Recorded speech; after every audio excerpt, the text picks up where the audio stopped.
Nous allons maintenant vous montrer comment créer des tags. Les tags sont donc ces éléments qui vont vous permettre de classer l'information.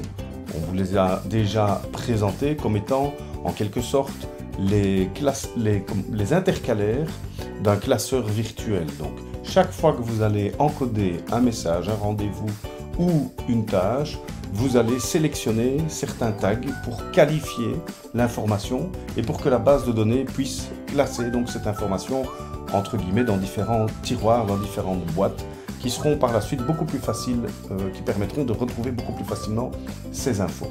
Alors pour créer de nouveaux tags, quand vous faites la création de vos groupes, vous allez dans Groupe et vous allez commencer par choisir le groupe dans lequel vous souhaitez créer votre tag.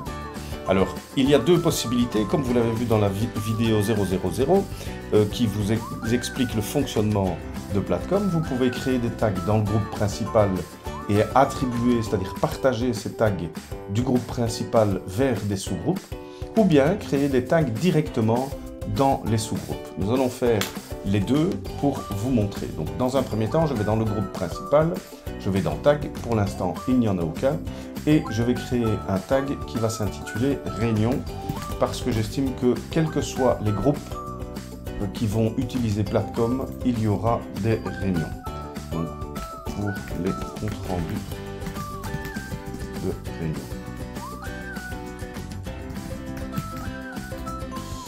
Voilà.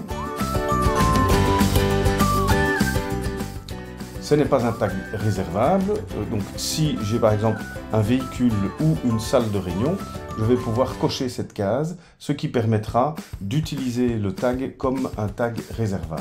Pour cela, vous avez une vidéo qui vous explique comment utiliser les tags réservables. Voilà, donc j'enregistre mon tag et mon nouveau tag va se retrouver maintenant dans le groupe principal. Dans mon groupe principal. Je vais maintenant réouvrir ce tag et le modifier en cliquant ici sur le crayon. Et je vois qu'il m'est possible, de la même manière que on le fait pour les bénéficiaires, d'attribuer ce tag Réunion dans les deux autres groupes en gardant la touche commande appuyée. Donc je peux sélectionner les deux autres groupes et les enregistrer.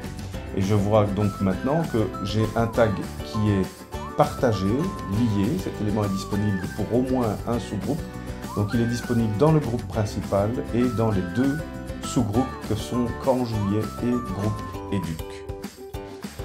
Voilà, je retourne à mon groupe principal et je vais maintenant dans mes sous-groupes et je vais créer un tag dans le groupe Camp Juillet.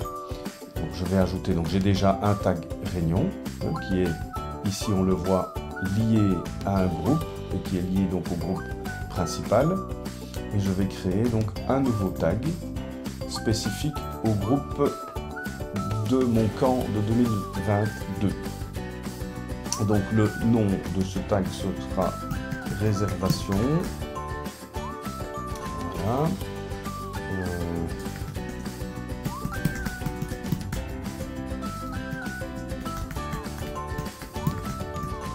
Voilà, et j'enregistre. Et donc j'ai un nouveau tag. Si je retourne maintenant dans le camp Juillet, que je prends la liste des tags, j'ai un tag spécifique lié au groupe camp Juillet et un tag hérité du groupe parent, c'est-à-dire ici, dans ce cas-ci, le groupe principal qui s'intitule Test groupe principal vidéo. Voilà comment créer des tags et les fixer dans différents sous-groupes si vous les créez dans votre groupe principal. Les deux sont possibles, à vous de voir quelle stratégie vous décidez de mettre en œuvre dans Platcom.